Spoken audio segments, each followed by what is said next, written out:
Hello class 11th। In this video हम next topic को discuss करने वाले हैं हाइब्रिडाइजेशन।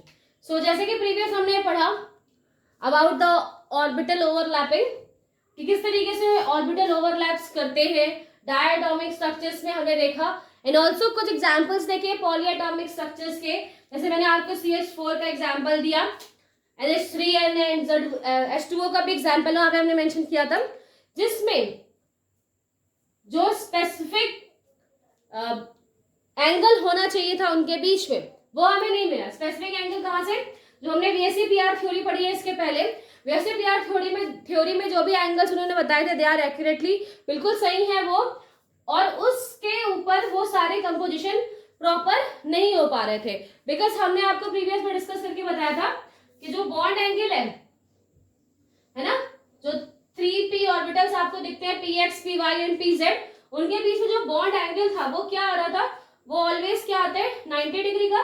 कुछ इस तरीके से मैंने आपको दिखाया भी था कि इस तरीके से ये लगे हुए तो ऑलवेज 90 डिग्री का एंगल शो करेंगे। और अगर ऑलवेज 90 डिग्री का एंगल शो हो रहा है तो ये जो हाइब्रिडाइजेशन में जो प्रीवियस आपको VSEPR थ्योरी में टेट्राहेड्रल स्ट्रक्चर या octahedral structure, also triangle, pyramidal, triangle, bipyramidal, जो ये स्ट्रक्चर है ये किस तरह फॉर्म होते हैं, बिकॉज अगर हमेशा 90 डिग्री वाले एंगल है तो बाकी चीजें वहां पे फॉर्म होना इट्स नॉट इजी, राइट। तो वहां पर एक्चुअली जो साइंटिस्ट थे पावली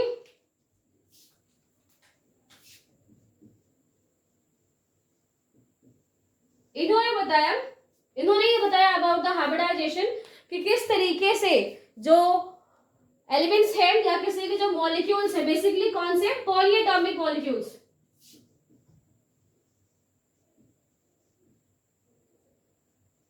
पॉलीएटॉमिक मॉलिक्यूल्स एक स्पेशल वे अपनाते हैं, एक स्पेशल कुछ तरीका अपनाते हैं और उसमें क्या करते हैं, जो उनके वैलेंस शेल हैं, ठीक है, वो वैलेंस शेल जो कि उन्हें क्या करना है, यूज करना है फॉर द बॉन्डिंग, उन वैलेंस शेल को, उनके स्ट्रक्चर्स को चेंज करते हैं और आपस में मिक्स होकर एक नए तरीके के स्ट्रक्चर्स को फॉर्म करते, एक न्यू टाइप ऑफ स्ट्रक्चर बनता है और उसी प्रोसेस को हम क्या बोलते हैं, हाइब्रिडाइजेशन बोलते हैं, ठीक है।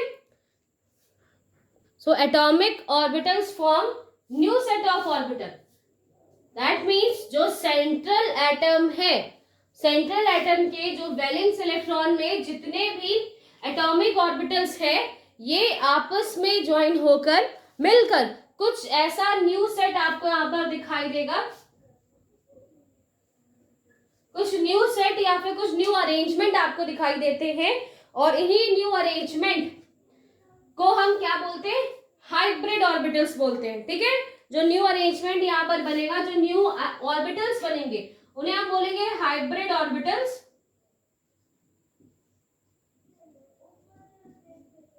और ये पूरा फिनोमिनन क्या कहलाता है, हाइब्रिडाइजेशन। फाइन। सो अगर एक बहुत स्मॉल शब्द में आप बोलेंगे what is hybridization, so when atomic orbitals mix and form a new set of orbitals which have same shape and energy। ये बात आपको याद रखनी है कि उनका जो शेप है और जो एनर्जी है वो ऑलवेज सेम होगा। जब भी आप हाइब्रिड ऑर्बिटल्स की बात करते हैं तो उन हाइब्रिड ऑर्बिटल्स का एनर्जी एंड शेप बिल्कुल सेम होगा। जैसे कि प्रीवियस मैंने आपको बताया है कि जो s ऑर्बिटल है वो कैसा होता है, डिस्कस कर चुके हैं हम।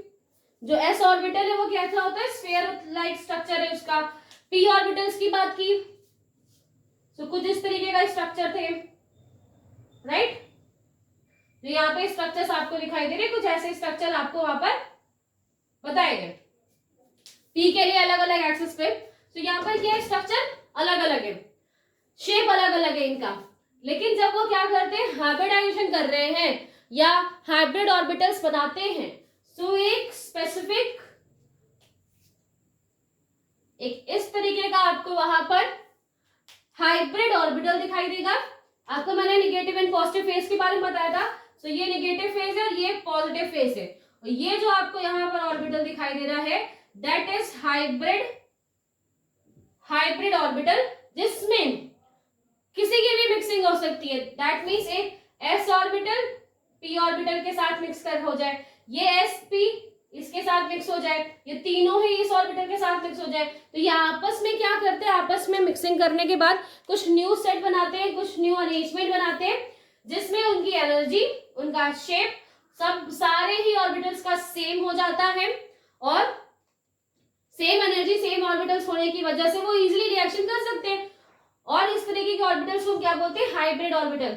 यूज क्या है, ये क्यों ऐसी प्रोसेस इतनी सारी कर रहे हैं, because they want to make bond. वो क्या बनाना चाहते हैं, बॉन्ड बनाना चाहते हैं, बॉन्ड बना के स्टेबल होना चाहते हैं। तो इसलिए वो क्या करते हैं, कुछ इस तरीके के अरेंजमेंट को शो करते हैं। But they have some limitations and some features. कुछ यहाँ पर फीचर्स उसके बताए गए हैं, कुछ कंडीशंस बताई गई हैं, तो वो कंडीशन एंड फीचर्स भी हमें देखने हैं। सो फर्स्ट साइलेंट फीचर जो यहाँ पे बताया गया, feature silent feature in the sense कि कुछ ऐसे फीचर तो बहुत इंपॉर्टेंट है इसके लिए। पहला क्या है, जो हाइब्रिड ऑर्बिटल्स का नंबर है वो उसमें यूज होने वाले एटॉमिक ऑर्बिटल्स के इक्वल होगा। दैट मीन्स क्या कहा मैंने अभी, number of hybrid orbitals equal to the number of atomic orbitals that hybridize. मतलब जिन एटॉमिक ऑर्बिटल्स को आप हाइब्रिडाइजेशन कर रहे हो उतने ही हाइब्रिड ऑर्बिटल्स बनते हैं। जैसे एक ये हमारे पास s ऑर्बिटल है, ठीक है, s ऑर्बिटल, और हमारे पास यहाँ पे क्या होता है, p ऑर्बिटल, राइट। अगर हाइब्रिडाइजेशन में सिर्फ ये s और ये p जाए, p का एक ही ऑर्बिट कोई भी एक्सिस वाला px एक्सिस हम मान सकते हैं कि px वाला है, सिर्फ वही जा रहा है। तो यहाँ पर क्या है, दो ऑर्बिटल है जो कि क्या करने वाले, हाइब्रिडेशन करने वाले। सो इनसे जो हाइब्रिड ऑर्बिटल्स आपको मिलकर बनते हुए मिलेंगे, जो दो हाइब्रिड ऑर्बिटल्स यहाँ पे आपको देखने को मिले हैं वो कितने हैं, नंबर्स कितने हैं आपको यहाँ पर देखिए, यहाँ पर भी दो ही ऑर्बिटल ने पार्टिसिपेट किया और दो ही हाइब्रिड ऑर्बिटल मिल रहे हैं। सो ये यहाँ पे बताया गया कि जो हाइब्रिड, और आगे मत समझना कि हाइब्रिड से नंबर कुछ इंक्रीज हो जाएगा डिक्रीज हो जाएगा, नहीं, जितने ऑर्बिटल्स के बीच में हाइब्रिडेशन होगा उतने ही ऑर्बिटल्स फॉर्म होंगे। अगर ये और इसमें ऐड हो जाएगा तो 3 आपको मिल जाएंगे, अगर ये लास्ट वाला भी इसमें ऐड हो जाएगा तो 4 आपको मिल जाएंगे। सो इस तरीके से जितने भी ऑर्बिटल्स हाइब्रिडेशन करेंगे उतने ही हाइब्रिड ऑर्बिटल मिलेंगे। जो नेक्स्ट है वो हम इसी में देख लेते हैं। नेक्स्ट फीचर ये है कि जो इनका शेप होगा और जो क्या होगा, स्ट्रक्चर, जैसे कि मैंने अभी आपको पहले ही बताया कि इनका क्या होगा, शेप एंड स्ट्रक्चर, वो सबका क्या होगा, इक्विवेलेंट, सबका स्ट्रक्चर, एनर्जी, सब कुछ क्या है, सेम होगी, ठीक है। ये हमने माना कि हमारे पास 4 ऑर्बिटल्स है s and p के, इन सबके बीच में क्या होगा, हाइब्रिडाइजेशन। तो हाइब्रिडाइजेशन होने की वजह से ये क्या बने, न्यू ऑर्बिट बन गए। जो पहले आप अलग अलग बना रहे थे वो न्यू ऑर्बिट बन गए और इन सब की एनर्जी क्या होगी, ठीक है, इन सब में क्या होगी, इलेक्ट्रॉन वही तो कर रहे हैं, तो इन सब की एनर्जी यहाँ पर क्या है, एनर्जी इक्वल है। ऑल्सो इन सब का शेप भी यहाँ पर इक्वल होगा। तो यहां से आप बोल सकते हो second point, same energy and shape, ठीक है। नेक्स्ट पॉइंट यहां से क्लियर होता है कि जितने भी हाइब्रिड ऑर्बिटल्स बनेंगे इन सब की एनर्जी क्या होगी, सेम। इसके पहले आपने जो देखा था s ऑर्बिटल है, इसकी एक अपनी एनर्जी होती है, p ऑर्बिटल उसकी अपनी एनर्जी है, ऑलमोस्ट सेम होती है, इक्वल नहीं कहेंगे, ऑलमोस्ट थोड़ा सा डिफरेंस है बट डिफरेंस है। तो वो डिफरेंस होने की वजह से अलग अलग ऑर्बिटल, ये s है वो p है तो इलेक्ट्रॉन ही ना उनके अंदर, बट sp अलग अलग है। लेकिन जब हाइब्रिडाइजेशन हो जाता है तो उनकी जो एनर्जी है और उनका जो शेप है वो बिल्कुल सेम हो जाएगा। सारे ऑर्बिटल्स आपको इसी तरीके से दिखाई देंगे, कोई भी ये डम्बल स्ट्रक्चर या फिर जो सर्कल स्ट्रक्चर ऐसा कुछ भी नहीं दिखेगा, सारे आपको इक्वल दिखाई देंगे। थर्ड पॉइंट, जो ये हाइब्रिड ऑर्बिटल आपको यहाँ पर मिलके बने हुए मिले, ये हाइब्रिड ऑर्बिटल्स ज्यादा इफेक्टिव है, they are more effective for, ये क्या है, मोर इफेक्टिव है। क्यों मोर इफेक्टिव है, क्या करना है इन्हें, मोर इफेक्टिव है फॉर द बॉन्ड फॉर्मेशन। जो बॉन्ड फॉर्मेशन हो रहा है उन बॉन्ड को प्रॉपर तरीके से बनाने के लिए, बिकॉज जैसे आपने एग्जाम्पल भी देखा भी था CH4 के केस में, हमने देखा था कि वहां पर क्या हो रहा था, ऑर्बिटल्स बंद जरूर रहते, जो स्ट्रक्चर हमें बताया था ओवरलैपिंग के थ्रू, अगर हमने वैसा स्ट्रक्चर बनाकर देखा तो वो VSEPR के अकॉर्डिंग बिल्कुल नहीं बन रहा था। VSEPR ने जो एंगल्स, बॉन्ड एंगल्स बताए हैं वो नहीं मिल रहे थे, राइट। लेकिन जब हमने हाइब्रिड ऑर्बिटल्स को यूज किया तो वो हाइब्रिड ऑर्बिटल ज्यादा अच्छी तरीके से समझा पाए कि किस तरीके से जो बॉन्ड एंगल है वो यहाँ पर चेंज हो रहा है, या बॉन्ड एंगल कैसे वहां पर आपको टेट्राहेड्रल या ऑक्टाहेड्रल स्ट्रक्चर दिखाई देता है। तो इसीलिए जो हाइब्रिड ऑर्बिटल्स है वो ज्यादा इफेक्टिव होते हैं in comparison of pure orbital. Next, ऐसा क्यों है? अगर हमने अभी आपको बोला यहाँ पर कि ये कैसे है, मोर इफेक्टिव है, तो अगर ये मोर इफेक्टिव है तो क्यों है? क्योंकि जैसे कि मैंने प्रीवियस भी हमने रिपल्शन थ्योरी में पढ़ा था, VSEPR थ्योरी में, कि रिपल्शन होता है, इलेक्ट्रॉन्स इलेक्ट्रॉन्स सब एक साथ है यहाँ पर, जब आपस में इलेक्ट्रॉन्स है, नेगेटिव चार्ज है, तो उनके बीच में रिपल्शन है, और इस रिपल्शन को खत्म करने के लिए या कम करने के लिए वो एक ऐसे स्ट्रक्चर, एक ऐसे स्ट्रक्चर्स में या एक ऐसे फिनोमिनन में अपने आप को कन्वर्ट कर लेते हैं कि ताकि वो सब एक दूसरे से मैक्सिमम दूरी पर रहे, ठीक है। जैसे फॉर एग्जांपल, अगर यहाँ पर 2 इलेक्ट्रॉन्स, चलो एक यहाँ पे सर ऑर्बिटल 2 इलेक्ट्रॉन्स है, तो मैक्सिमम दूरी उनके लिए क्या है, अपोजिट डायरेक्शन में हो जाए, दो अपोजिट डायरेक्शन में वो रहेंगे तो वो क्या है, मैक्सिमम यहाँ पर दूरी है, और मैक्सिमम दूरी है इनके बीच में, तो मिनिमम यहाँ पर रिपल्शन लगेगा, रिपल्शन बहुत कम लगेगा, राइट। तो इस तरीके से क्या होता है कि वो अपने आप को कुछ इस तरीके से डायरेक्ट कर रहे हैं, कुछ अपने आप को इस तरीके से मॉडिफाई कर लेते हैं, जिससे जो उनका रिपल्शन है, जो रिपल्शन लग रहा है वो क्या हो जाता है, मिनिमम। सो यहाँ पर क्या लगने लगता है, मिनिमम रिपल्शन आपको देखने को मिलेगा। इस तरीके का वो अरेंजमेंट बना लेते हैं, और अगर रिपल्शन क्या हो जाएगा, मिनिमम हो जाएगा, तो वो ज्यादा अच्छी तरीके से वहां पर बॉन्ड एंगल बना सकेंगे, ठीक है। तो ये कुछ फीचर्स हमने यहाँ पर डिस्कस किए, जिसमें मैंने पहले आपको बताया कि जो हाइब्रिड ऑर्बिटल है वो एटॉमिक ऑर्बिटल कितने ही होंगे, जितने हमने एटॉमिक ऑर्बिटल यूज किए उतने ही हाइब्रिड ऑर्बिटल बनेंगे। दूसरा, उनकी एनर्जी, उनका शेप हमेशा इक्वल होगा। थर्ड, ज्यादा इफेक्टिव होते हैं हाइब्रिड ऑर्बिटल्स, बिकॉज हम प्रीवियस देख चुके हैं कि प्योर स्ट्रक्चर के फॉर्म में वो VSEPR की थ्योरी को बिल्कुल भी अलाउ नहीं करते, फॉलो नहीं करते, और लेकिन हाइब्रिडेशन के बाद जो ऑर्बिटल्स बनेंगे वो उस थ्योरी को बिल्कुल फॉलो करते हैं, तो इसलिए ज्यादा इफेक्टिव है। ऑल्सो इस कंडीशन में वो एक ऐसा स्ट्रक्चर बनाते हैं जिससे उनके बीच में जो रिपल्शन लग रहा है वो रिपल्शन मिनिमाइज हो सके, वो अपने रिपल्शन को कम कर सकते हैं, और मिनिमम रिपल्शन लगने की वजह से ही वो ज्यादा इफेक्टिव होते हैं। तो these are the features for hybridization, और इसी के थ्रू वो क्या होते हैं कि स्टेबल कंडीशन को गेट करते हैं एंड हाइब्रिडाइजेशन कंप्लीट करते हैं। ये फीचर्स थे। अब कुछ ऐसे कंडीशंस हम पढ़ते हैं कि वो कंडीशन होनी चाहिए, वही कंडीशन जब होंगी तब हाइब्रिडाइजेशन कंप्लीट हो पाएगा। सो फर्स्ट कंडीशन, यहाँ पे हम कंडीशन पढ़ते हैं, क्या कंडीशन है जो यहाँ पर होनी चाहिए हाइब्रिडाइजेशन के लिए। पहली कंडीशन जैसे यहाँ पे मैंने बताई कि जो भी, जिनका भी आप हाइब्रिडेशन करवा रहे हो, ठीक है, जिन भी ऑर्बिटल्स का आप हाइब्रिडेशन करवा रहे हैं वो वैलेंस सेल के ऑर्बिटल होने चाहिए, ठीक है। ये तो इजी है थोड़ा सा, बिकॉज ये हमारा जो एक एलिमेंट है न्यूक्लियस, फर्स्ट सेल,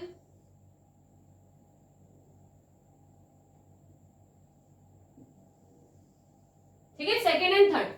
सो जो ऑर्बिटल्स होंगे जिनमें हाइब्रिडेशन हो रहा है वो कौन से सेल के होने चाहिए, वैलेंस सेल। दैट मीन्स जो लास्ट सेल है जो क्या करती है, पार्टिसिपेट करेगी किसी भी केमिकल इक्वेशन में, केमिकल रिएक्शन को करने के लिए, यही सेल है जो क्या करती है, केमिकल इक्वेशंस को करेगी, रिएक्शंस करेगी, इलेक्ट्रॉन डोनेट एंड एक्सेप्ट जो भी प्रोसेस है वही करती है। तो जो ऑर्बिटल हाइब्रिडाइज्ड हो रहे हैं वो इसी सेल के ऑर्बिटल्स होंगे, यानी कि जो S है, P है या फिर D है, जो ऑर्बिटल है वो इसी सेल के ऑर्बिटल्स होंगे। इनर सेल्स जो है हमारी, उससे हमें कोई मतलब नहीं है, वो वैसे भी कोई भाग नहीं लेते, कोई पार्टिसिपेट नहीं करते केमिकल इक्वेशंस में, फॉर्मेशन में, तो उनका कोई रोल प्ले नहीं है। जो भी ऑर्बिटल्स है वो वैलेंस सेल के ऑर्बिटल होने चाहिए, ऑल्सो जो सेंट्रल एटम है उसके ऑर्बिटल होने चाहिए, ठीक है। अब जिस तरह मैं आपको बताऊंगी इनके टाइप्स, तो वहां पे ज्यादा से क्लियर होगा कि किसके एटम, किसके कौन से किसके वैलेंस सेल के। बिकॉज अगर हम पॉलीएटॉमिक बोले तो CH4 जैसे हमने बोला यहाँ पर 2 है, तो किसकी बात कर रहे हैं? चलो ठीक है, CH4, ठीक है, यहाँ पर क्या होता है, एक कार्बन है और 4 इस तरीके से यहाँ पर अरेंज है। तो यहाँ पर जो सेंट्रल एटम क्या है आपका? कार्बन। तो सेंट्रल एटम है जो, उस सेंट्रल एटम के वैलेंस शेल के ही ऑर्बिटल्स को हाइब्रिडाइज किया जाता है। वैलेंस शेल के ऑर्बिटल्स हाइब्रिडाइज होंगे, उसके अलावा इनर शेल के कोई भी ऑर्बिटल्स यहाँ पर हाइब्रिडाइज नहीं होते। Next point, orbital should have almost equal energy. जैसे कि प्रीवियस मैंने अभी थोड़ी देर पहले मैंने आपको बोला था कि जो s और p ऑर्बिटल्स हैं उनकी क्या होती है, एनर्जी अलग अलग होती है। s ऑर्बिटल की एनर्जी अलग होती है p की, बट वो क्या होता है, बहुत ज्यादा आपको वहां डिफरेंस नहीं देखने को मिलेगा। जो उनकी एनर्जी है उसमें बहुत ज्यादा डिफरेंस नहीं है, ऑलमोस्ट थोड़ा सा डिफरेंस होता है इन केस ऑफ एनर्जी। सो इसलिए जो ऑलमोस्ट इक्वल एनर्जी वाले ऑर्बिटल्स हैं उन्हीं के बीच में क्या होती है, हाइब्रिडेशन की प्रोसेस हो पाएगी। अगर बहुत ज्यादा डिफरेंस है एनर्जी के बीच में तो देन वहां पर हाइब्रिडेशन प्रोसेस नहीं होगी। तो जो ऑलमोस्ट इक्वल एनर्जी वाले ही ऑर्बिटल्स होते हैं उनके बीच में हाइब्रिडाइजेशन कंप्लीट होता है। Third point, promotion of electrons is not essential condition. Now what is promotion of electrons? कहाँ हमने प्रमोट किया उन्हें? सो जैसे आपने अभी कार्बन का हमने एग्जांपल लिया था, उस कार्बन में मैंने आपको बताया था कार्बन का क्या होता है, एटॉमिक नंबर 6, राइट? तो 2 and 4, 1s2 में कन्वर्ट करो, 1s2, 2s2, 2p2, है ना, 2 to 4 हो गया। अब इसको जो आपने बनाया था, ड्रॉ किया था, हम सिर्फ इस शेल को बना रहे हैं क्योंकि यही क्या है, वैलेंस शेल। पहले भी अभी मैंने बोला कि वैलेंस शेल के ही इलेक्ट्रॉन्स को हाइब्रिड करना है और किसी को नहीं। तो ये वैलेंस शेल है, इसके 1 2 यहाँ पर आपको मैंने बताया था इस तरीके से कभी फिल मत करिएगा, एक एक करके फिल होते हैं। तो एक यहाँ पर होगा, एक यहाँ पर, राइट? शायद मैंने प्रीवियस से बोला भी था मैंने आपको कि कुछ कंडीशंस आपको मिलेगी जहां पर आप इक्वल कर सकते हो, बट अगर आप यहाँ पर इन्हें एक ही शेल में फिल कर दोगे तो ये रॉन्ग है। सो इस तरीके से ये फिल होते हैं, ठीक है? ये कौन सी स्टेज है? ग्राउंड स्टेट, नॉर्मल स्टेट, इसमें कोई प्रॉब्लम नहीं है अभी।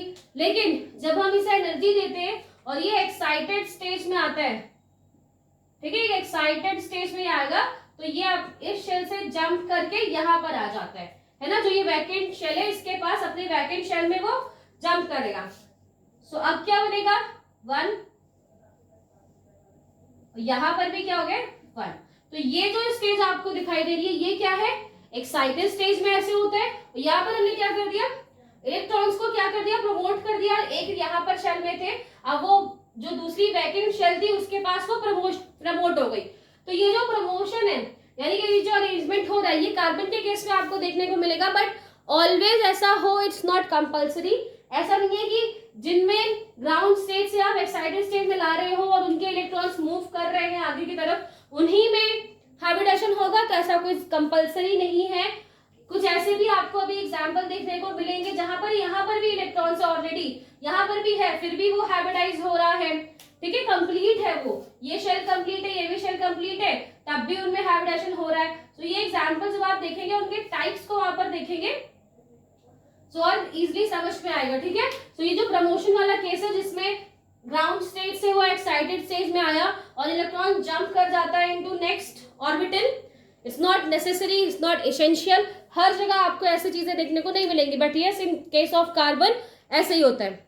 सो लास्ट कंडीशन यही है जो प्रीवियस मैंने अभी आपको बताया कि इट्स नॉट कंपल्सरी, ऐसा नहीं है कि सिर्फ जो वैकेंट ऑर्बिटल्स है या वैकेंट नहीं, वैकेंट तो कभी भी कोई रोल प्ले नहीं करता, मगर इन द शॉर्ट अगर उसमें कोई इलेक्ट्रॉन नहीं है तो वो बिल्कुल भी रोल नहीं करेगा, वहां पर इलेक्ट्रॉन्स होना जरूरी है, ठीक है?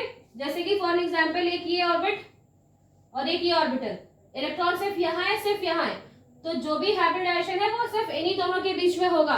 जो ये दो वैकेंट ऑर्बिटल्स है इनसे इनका कोई मतलब नहीं। अगर यहाँ पर इलेक्ट्रॉन है तब ये भी इसमें क्या हो सकते हैं, हाइब्रिड हो सकते हैं, लेकिन फिर भी अभी लास्ट वाले में नहीं है तो जो वैकेंट ऑर्बिटल है उनका बिल्कुल मतलब नहीं, वैकेंट ऑर्बिटल का कोई हाइब्रिडेशन नहीं है यहाँ पर। सो यहाँ पर ये बता रहे हैं कि हाफ फील्ड में तो होता ही होता है, कभी कभी जो फील्ड ऑर्बिटल्स हैं मतलब ऑलरेडी फील्ड है बट फिर भी वो हाइब्रिडेशन में रोल प्ले करते हैं ड्यू टू सम रीजन। तो ये भी मैंने बताया है कि इट्स नॉट कंपल्सरी, फर्स्ट तो ये नहीं बताया कि कंपल्सरी है कि जो प्रमोशन हो रहा है इलेक्ट्रॉन जंप कर रहा है, ऐसी कंडीशन ऑलवेज हो, या फिर सिर्फ हाफ हाफ ही ऑर्बिटल्स हो सकते हैं। जो फुलफिल्ड ऑर्बिटल्स हैं वो भी आपको हाइब्रिडाइजेशन में पार्ट लेते हुए दिखाई देंगे, बिकॉज स्टेबल स्टेज है, ओवर मोल स्टेबिलिटी वो गेट करेंगे। स्टेबिलिटी ज्यादा रहेगी तो वो अच्छे तरीके से बॉन्ड बना सकेंगे, तो इसलिए वो क्या करते हैं, फुलफिल्ड ऑर्बिटल्स भी है वो भी पार्ट करते हैं। ऑल्सो जो हाइब्रिडाइजेशन होता है, सो ऑल्सो आप ऑलवेज वहां पर सिग्मा बॉन्ड ही आपको देखने को मिलेगा। जब भी हाइब्रिडाइजेशन होगा सो वहां पर आपको स्पेसिफिकली सिग्मा बॉन्ड्स बनते ही दिखेंगे, पाई बॉन्ड वहां पर नहीं बनते। ठीक है, पाई बॉन्ड वहां पे नहीं बनते। Pi bond actually pi bond क्या होते हैं, जब किसी एटम के पास they have lone pairs and all, so उनकी वजह से वो अपने लोन पेयर को भेज रहे हैं, शिफ्ट कर रहे हैं, चेंज कर रहे हैं, तो वहां पर आपको पाई बॉन्ड देखने को मिलेगा जो साइड साइड ओवरलैपिंग के थ्रू बन रहे थे, मैंने बताया था आपको। तो बेसिकली जो हाइब्रिडाइजेशन है इससे सिग्मा बॉन्ड ही आपको देखने को मिलेंगे। सिग्मा बॉन्ड का ही फॉर्मेशन बेसिकली यहाँ पर होता है। ठीक है, बाई बॉन्ड्स वाला स्ट्रक्चर यहाँ पर हमें देखने को नहीं मिलता। Also I told about the lone pairs, मैंने लोन पेयर्स के बारे में बताया हुआ है ना, जो नॉन बॉन्डिंग इलेक्ट्रॉन्स है, जो बॉन्डिंग में अपना रोल प्ले नहीं करते, वो लोन पेयर्स। तो इन लोन पेयर्स का भी यहाँ पर इफेक्ट पड़ता है। ये हाइब्रिडाइजेशन तो हमने कंप्लीट कर लिया, हाइब्रिडाइजेशन जो स्ट्रक्चर बने उन्होंने बॉन्ड भी बना लिया, ठीक है, जिससे वो बॉन्ड बनाना चाहते थे, बट जो न्यू ये हाइब्रिड स्ट्रक्चर यहाँ पर बने, बॉन्ड फॉर्मेशन भी हो गया, हाइब्रिडाइजेशन भी हो गया, ये किसी शेल के साथ अटैच भी हो चुके, स्ट्रक्चर बनना चाहिए था जैसा वहां पर बन रहा है, बट यहाँ पर लोन पेयर भी है। अगर यहाँ पर लोन पेयर मौजूद है सो वो लोन पेयर, बिकॉज पता है आपको लोन पेयर के बीच में मैक्सिमम रिपल्शन। सो अगर लोन पेयर वाले केस है कि लोन पेयर है, एक से ज्यादा है या नहीं है, तो कंडीशन ओके। अगर लोन पेयर वहां पे मौजूद है तो उनका भी इफेक्ट पड़ता है। तो ये कुछ कंडीशंस यहाँ पे हमने देखी जिनका जो बहुत नेसेसरी है, ये इन कंडीशंस के थ्रू ही हाइब्रिडाइजेशन होगा। अगर ऐसी कंडीशंस वहां पर नहीं है तो हाइब्रिडाइजेशन नहीं होगा। तो यहाँ पर हमने फीचर्स देखे, कंडीशंस देखी जिसमें हाइब्रिडाइजेशन कंप्लीट हो सकता है, एंड व्हाट इज हाइब्रिडाइजेशन ये भी हमने यहाँ पर कंप्लीट किया।